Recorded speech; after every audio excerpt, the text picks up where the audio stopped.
అయినా తనకి మంచి జరగాలనే కదా మీరు కూడా కోరుకుంటారు. జరుగుతుందండి. ఆ విషయంలో నాది హామీ. పల్లవి మీకు రాఖీ కట్టకపోయినా అత్తయ్య మాత్రం కూతుర్లా బాధ్యత తీసుకున్నారు. రేణు పెళ్లి కోసం కూడా కష్టపడినంతగా సంబంధాలు చూస్తున్నారు. నా ముందే 2-3 మ్యారేజ్ బ్యూరోలకు ఫోన్ చేసి మ్యాచెస్ కూడా చూడమన్నారు. ఈ విషయంలో పల్లవి చాలా lucky.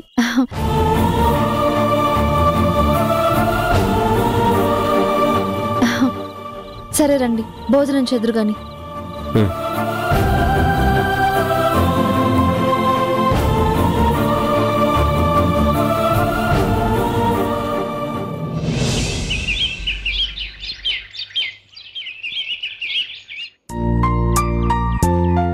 Okay okay sure. Yeah bye. Sanjay, నేను ఆఫీస్కి వెళ్తున్నాను. ఏదైనా అవసరం ఉంటే కాల్ చేయి. మేఘనా, నేను వస్తాను. ఎక్కడికి? ఎక్కడికేంటి, ఆఫీస్కి. ఇప్పట్లో నిన్ను ఆఫీస్కి వద్దని చెప్పాను కదా. ఇప్పట్లో వద్దా, ఎప్పటికీ వద్దా? అదేంటి అలా అంటావు? జరిగిన ఇన్సిడెంట్ అందరూ మర్చిపోయే వరకు, మీడియాలో హడావిడి తగ్గేంత వరకు నిన్ను ఆఫీస్కి రావద్దని చెప్పాను కదా. అలాని ఎంతకాలం ఇంట్లో కూర్చోమంటావు? ఎంతకాలం అయినా పర్వాలేదు. అరే, నేను ఇంట్లో ఉండిపోతే కంపెనీ పరిస్థితి ఏంటి? కంపెనీ వ్యవహారాలన్నీ నేను చూసుకుంటున్నాను కదా. పోలమోలమోలమో మగరాయిళ్ళ కంపెనీ పనులన్నీ నువ్వు చూసుకుంటుంటే ఆ అబ్బాయిని ఆడదాలి ఇంట్లో కుక్కమంతావేటి?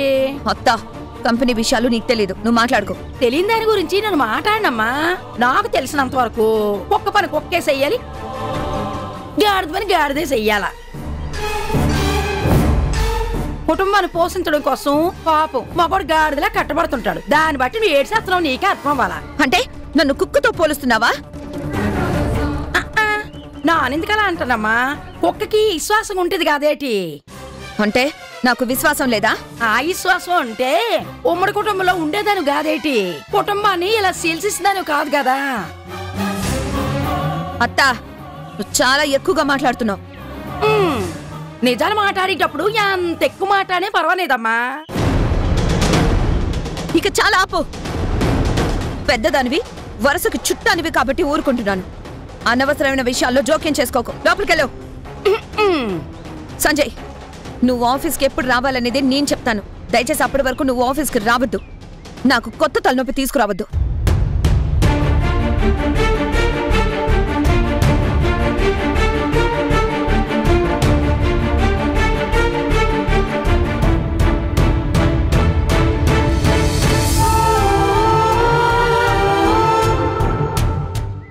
ఆస్తి మొత్తం రాయించుకున్నావని తెలిసిన క్షణమే ఈ ఇంట్లో ఉండాలనిపించలేదురా. నీ మీద అసహ్యం పుట్టినా ఈ ఇంటి మీద మమకారంతో అడుగు బయట పెట్టలేకపోయాను. ఇప్పుడు చెప్తున్నాను విను, మాకు ఈ ఇల్లు వద్దు, నువ్వు వద్దు.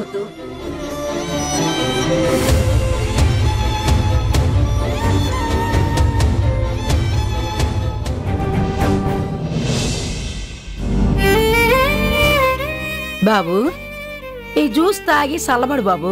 వద్దమ్మా, నాకే వద్దు. కళ్ళ మీద కోపంతో తిండి తిప్పులు మానేస్తే ఆరోగ్యం పాడైపోద్ది బాబు. కొసత తాగు బాబు. అమ్మా అని నోరారా ప్రేమతో పిలిచినావు, అదే మీ అమ్మెత్తే తాగవేటి?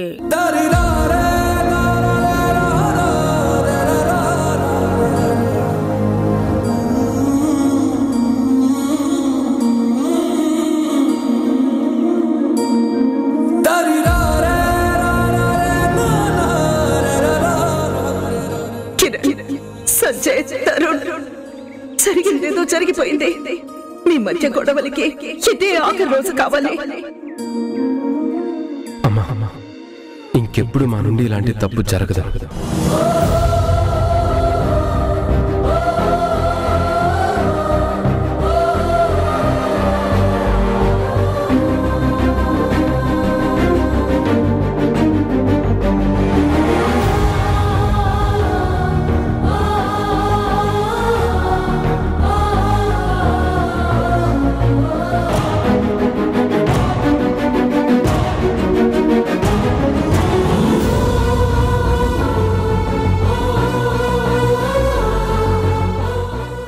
ఇలాంటి పొగరబోతు పిల్లల్ని 4 పీకైనా దారిలోకి తెచ్చుకోను బాబు. నువ్వు మాత్రం దాని దారిలోకి వెళ్ళక. అది వద్దన్నా నువ్వు ఆఫీస్కి వెళ్ళు బాబు.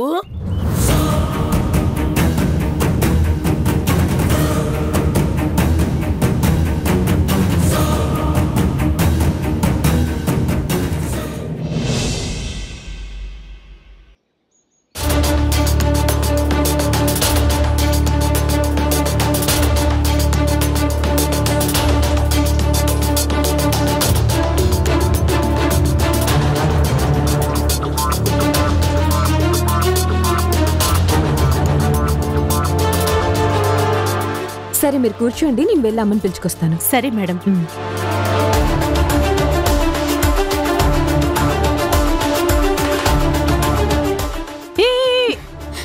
ఎవరు తను? మ్యారేజ్ బ్యూరో నుంచి వదినా పల్లవికి పెళ్లి సంబంధాలు తీసుకొచ్చారు. పల్లవిక? అవును వదినా, పల్లవి గురించి తెలిసిందే కదా. సింగిల్ గా ఉంటే కిరణ్ అన్నయ్య వెంటే ఉండి ఉషా వదిన లైఫ్ ని డిస్టర్బ్ చేయాలని చూస్తుంది. అది సరిపోదన్నట్టు ఈ మధ్య మన ఫ్యామిలీ కూడా క్లోజ్ అవ్వాలని చాలా ట్రై చేస్తుంది. దానికి చెక్ పెట్టడానికే ఉషా వదిన వేసిన ప్లాన్ ఇది. ఇది ఉషా ప్లాన్ అయితే తను కదా పెళ్లి చేయాలి, మన ఇంట్లో ఎందుకు హడావుడి? ఎందుకంటే పల్లవి పెళ్లి బాధ్యత అమ్మ తీసుకుంది కాబట్టి. అత్తయ్య? అవునదినా, ఇది కూడా ఉషా వదిన ప్లాన్ లో భాగమే.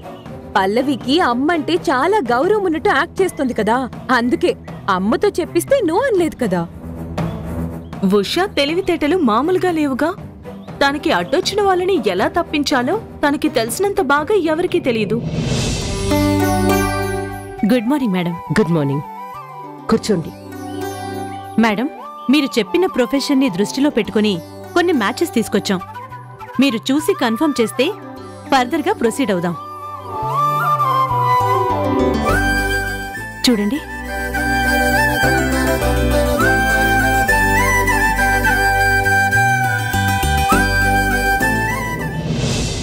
రావుదినా, మనం కూడా ఫోటోస్ చూద్దాం. నేనెందుకు లేరేను, నువ్వెళ్ళు. సరే.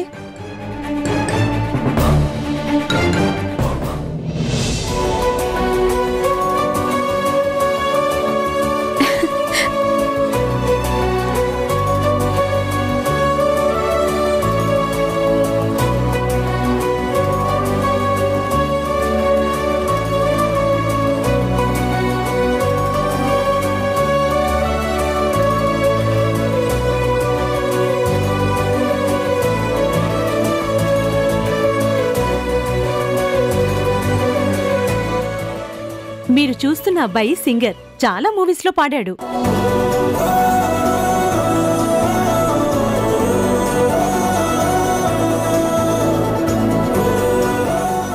అతను cameraman. Already 2-3 video song shoot చేశాడు, చాలా పెద్ద హిట్ అయ్యాయి.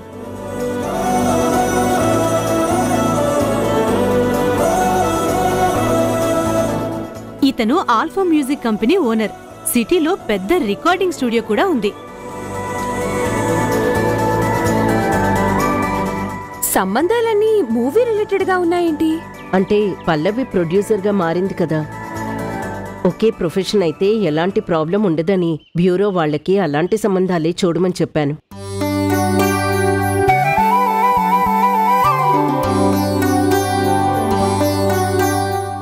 ఈ అబ్బాయితో పాటు ఇంతకు ముందు చూపించిన 4 కూడా హోల్డ్ చేయండి. అలాగే మేడం. నేను అమ్మాయితో మాట్లాడి కన్ఫర్మేషన్ ఇస్తాను. Okay madam.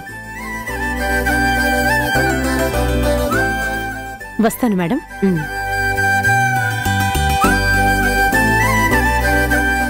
అమ్మా, ఇప్పుడే పల్లవి కాల్ చేయమ్మా. ఇంటికొస్తే ఇక్కడే ఫోటోలు చూస్తుంది కదా. పల్లవి పెళ్లి గురించి పల్లవి కంటే నీకే ఎక్కువ తొందరగా ఉన్నట్టుంది. అంటే ఉషా వదిన ఇన్వాల్వ్ అయింది కదా, అందుకే ఎక్సైట్మెంట్. చెయ్యమ్మా, చెయ్యి.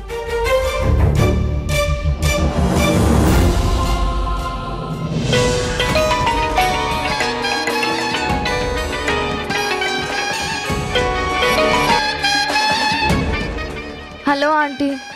అమ్మ పల్లవి, ఇప్పుడే మ్యారేజ్ బ్యూరో వాళ్ళు కొన్ని ఫొటోస్ చూపించారు. వాళ్ళల్లో 5 ఫైనల్ చేశాను. ఒకసారి నువ్వు కూడా చూసి నీ ఒపీనియన్ చెప్తే మనం అరేంజ్మెంట్ స్టార్ట్ చేసుకోవచ్చు. కొంచెం టైం ఇవ్వమని చెప్పాను కదా ఆంటీ. మీరు దయచేసి తొందరపడొద్దు. పెళ్లి విషయంలో ఆలస్యం మొదట అమృతంలా అనిపించినా ఆఖరికి విషంగా మారుతుంది. అందుకే ఎంత తొందరపడితే అంత మంచిది. మంచిదే ఆంటీ, కానీ పెళ్ళంటే జీవితంలో ఒకేసారి జరిగే వేడుక. అన్ని విధాలుగా ఆలోచించి నిర్ణయం తీసుకుంటే మంచిదని. నీ గురించి ఆలోచించడానికి ఉషా కిరణ్లున్నారు. నీ పెళ్లి బాధ్యత తీసుకోవడానికి నేనున్నాను. ఏంటో ఆంటీ, మీ ప్రేమకి మురిసిపోవాలో నా పరిస్థితికి వెయిట్ చేయాలో తెలియడం లేదు. ఇంత చెప్పినా ఇంకా వెయిట్ చేయడం ఏంటమ్మా? నువ్వు ఒకసారి ఇంటికి రా. ఇక్కడే అబ్బాయిల ఫోటో చూసి ఎవరో ఒకరిని కన్ఫర్మ్ చేద్దు గాని. అంటే అది ఈరోజు రాలేనంటీ. నాకు ఫీవర్గా ఉంది. డాక్టర్ అపాయింట్మెంట్ తీసుకున్నాను. ఇప్పుడు హాస్పిటల్కి వెళ్తున్నాను. ఫీవర్ పూర్తిగా తగ్గిన తర్వాత వస్తాను. నాకు 2 days టైం ఇవ్వండి ఆంటీ. సరేనమ్మా, జాగ్రత్త. Okay aunty. బాయ్. ఏం చెప్పిందమ్మా? పెళ్ళొద్దంటుందా? అమ్మయ్యా, వద్దండం లేదు. ఫీవర్గా ఉందట. ఒక 2 days టైం అడిగింది. మళ్ళీ ఎస్కేప్ అయిందా? ఏంటి ఆలోచిస్తున్నావు? అమ్మా, 2 days తర్వాత నువ్వే కాల్ చేయి, సరేనా? చేస్తాను. కిరణ్ కెరియర్ కోసం పల్లవి ఆలోచించినప్పుడు పల్లవి ఫ్యూచర్ కోసం నేను కేర్ తీసుకోకుండా ఉంటానా? కరెక్ట్ అమ్మా, నువ్వింతే స్ట్రాంగ్ గా ఫిక్స్ అవ్వు. పల్లవి పెళ్లి చేసే వరకు నువ్వు పట్టు వదలొద్దు.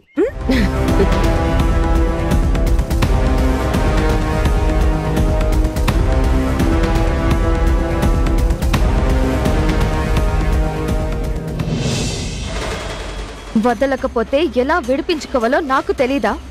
రిలాక్స్ పల్లవి. మా అత్తయ్య నువ్వనుకుంటున్నంత ఈజీ పర్సన్ కాదు. పంతం పడితే మనకంటే మొండిగా ఉంటుంది.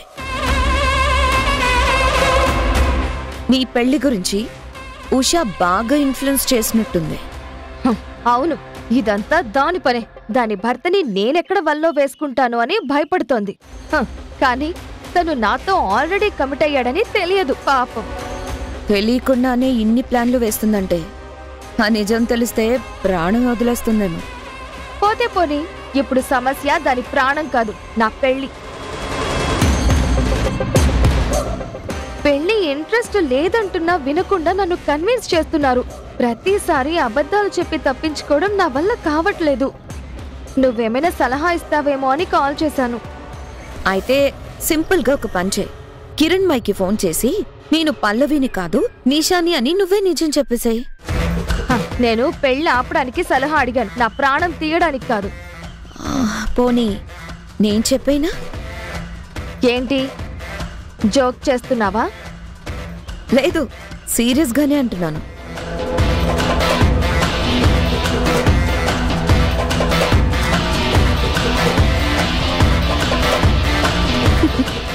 ఏంటి భయపడ్డావా? నిజం తెలిసిన దానివి ఇలా తేడాగా మాట్లాడితే భయమేదా? నేనెందుకు చెప్తాను నిషా, నువ్వు నా బంగారు బాతువే. నీతో నాకు చాలా పనుంది. నీ పెళ్లి ప్రయత్నాలు ఆపకపోతే ఏం చేస్తావో కిరణ్కి చెప్పావు కదా, ఆ మాట నిన్ను సేవ్ చేస్తుంది. నీకు అన్యాయం చేశానన్న బాధే అమ్మని ఎదిరించేటట్టు చేస్తుంది. ప్రస్తుతానికి అబద్ధాలతో ఎస్కేప్ అవ్వడం తప్ప వేరే దారి లేదు. నువ్వు అదే కంటిన్యూ చేయి. ఏదో హెల్ప్ చేస్తావనుకుంటే నువ్వేంటి ఇలా మాట్లాడుతున్నావు? నీకు అర్థం కావడం లేదు. ఇది చాలా సెన్సిటివ్ ఇష్యూ. దీన్ని అంటీ ముట్టనట్టు డీల్ చేయడమే మంచిది. నువ్వు కాదని ఎక్కువ రియాక్ట్ అయితే నీకే నష్టం.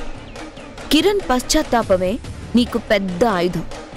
తెలివిగా దాన్ని ఉపయోగించుకో. అదే చేస్తున్నాను. కేవలం కిరణ్ ఫీలింగ్స్ తో ఆడుకోవడం వల్లే నేను ఇంకా సర్వైవ్ అవుతున్నాను. నువ్వు ఇలానే ఉండు. కిరణ్ గురించి తెలియని ఉషాని అలాగే రెచ్చిపోనివ్వు. నిజం బయటపడ్డ రోజు ఉషా నా మెట్టినిల్లు మొత్తం బగబగమని రగిలిపోతారు. ఆ మంటల్లో నేను సంతోషంగా చలి కాచుకుంటాను. ప్రాబ్లం గురించి చెప్పాలని కాల్ చేస్తే నువ్వేంటి నా సమస్య నాది, నీ స్వార్థం నీది అన్నట్టు మాట్లాడుతున్నావు. అసలు నీది సమస్యే కాదు, నా స్వార్థంతో నీ సంతోషం ఉందని మర్చిపోకు.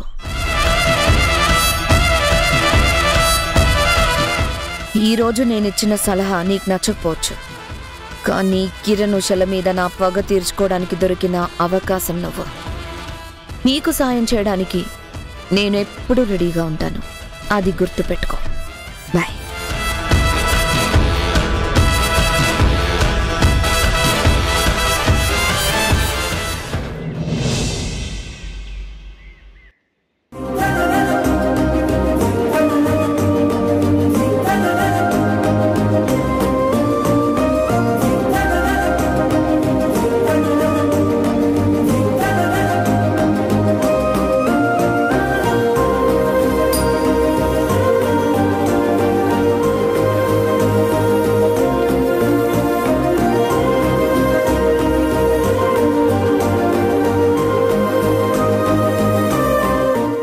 ఈ 5గురిని ఫైనల్ చేశానమ్మా.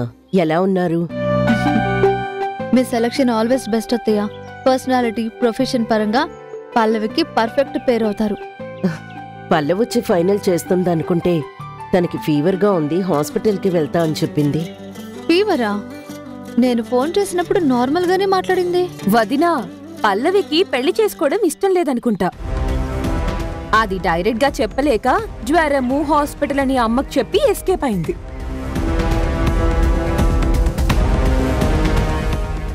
ఏంట్రేను అలా మాట్లాడతావు? ఎందుకు ఇష్టం ఉండదు? అంటే లవ్ లో ఒకసారి బ్రేకప్ అయింది కదమ్మా, అందుకే అంత ఇంట్రెస్ట్ చూపించట్లేదేమో. తప్పురేణు, అలా మాట్లాడకూడదు. పల్లవి అనాథ, తనకంటూ ఎవ్వరూ లేరు.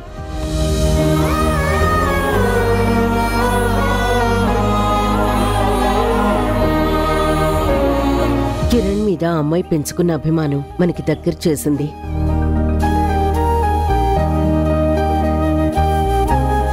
పల్లవి పెళ్లి గురించి ఉష సలహా ఇవ్వకపోతే నేను కూడా ఈ విషయం గురించి ఇంత ఆలోచించేదాన్ని కాదు, ఇంతగా బాధ్యత తీసుకునేదాన్ని కాదు.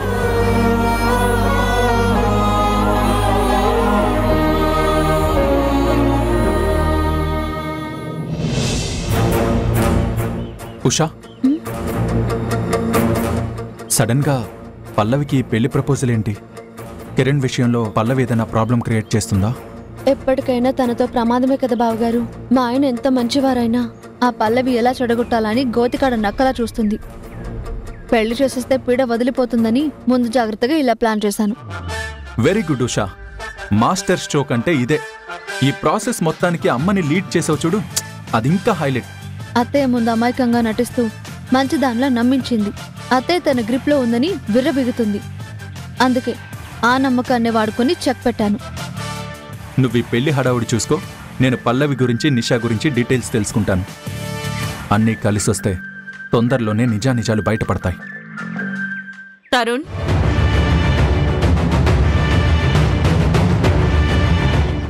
అయిపోయాయా మీ బావమర్దల ముచ్చట్లు?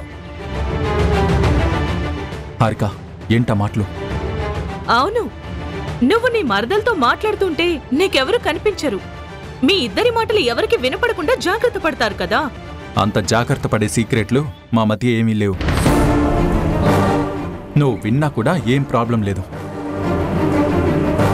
బాయ్.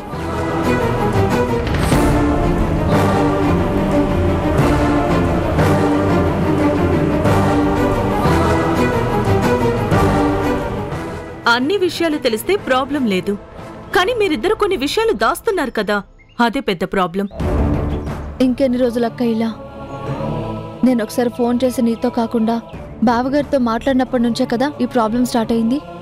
కాదు, ఏమైందని అడిగితే నువ్వొక కథ, తరుణ్ ఒక కథ చెప్పినందుకు, ఇద్దరు కావాలని నాతో అబద్ధం ఆడినందుకు. ఇప్పుడు ఏం మాట్లాడలేక తల దించుకున్నావు చూడు, ఇవన్నీ నా అనుమానాలకి కారణాలే. నిజం తెలియడం ఆలస్యం అవ్వచ్చు, కానీ అప్పటి వరకు ఏం జరగనట్టు నటించడం నా వల్ల కాదు. అన్నీ మర్చిపోయి నిన్ను గుడ్డిగా నమ్మి నన్ను నేను మోసం చేసుకోలేను. అక్క, ఒకటి మాత్రం చెప్తాను, నేనేం చేసినా అది నీ మంచి కోసమే తప్ప అందులో నా స్వార్థం కానీ ద్రోహం కానీ ఏమీ ఉండదు. సొంత అక్కలా ఫీల్ అయ్యేదానివి నిజం దాయడం అంటే నా దృష్టిలో ద్రోహమే అవుతుంది. సరే అక్క, ఈ విషయంలో నేను ఎక్కువ ఆర్గ్యుమెంట్ చేయలేను. ఎంత మాట్లాడినా నీ ధోరణి నీదే తప్ప నువ్వు మారవని అర్థమైంది. కానీ ఏదో ఒక రోజు నీ విషయంలో నేనే తప్పు చేయలేదని నువ్వు అర్థం చేసుకుంటావన్న నమ్మకం నాకుంది. ఆ నమ్మకం నీకుంటే సరిపోదు, నాకు కూడా కలగాలి. ఇంకెప్పుడు ఈ విషయం గురించి నువ్వేం అడగొద్దు, నేను కూడా ఏం మాట్లాడను. ఈ ఇంటికొస్తే వచ్చిన పని చూసుకొని వెళ్ళు, అంతకుమించి ఎక్కువ ఆరాటపడకు.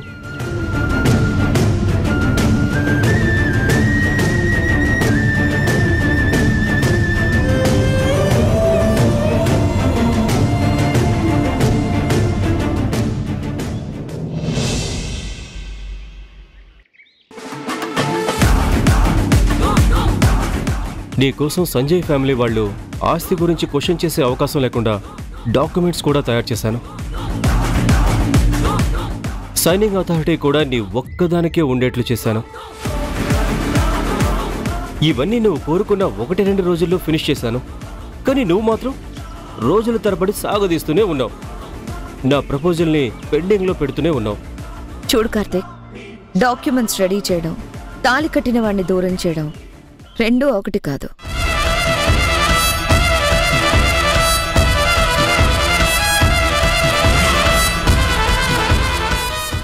ఆస్తి వచ్చింది, కంపెనీ నా కంట్రోల్లో ఉంది. ఇక ఆ మనిషితో నాకు పనేంటి? ఏంటే నా ఆఫీసులో నన్నే బెదిరిస్తున్నావా? ఈ ఆఫీసా అని ఎవడన్నాడు? నా ఆఫీస్లో నా మీద చేసుకుంటావు కదా. సెక్యూరిటీ, ఇతన్ని బయటికి గెంటేయండి.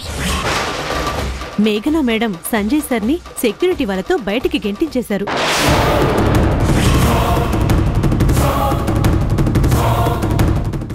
అదేదో ఆలోచనలో ఉండి. పల్లవి గురించా?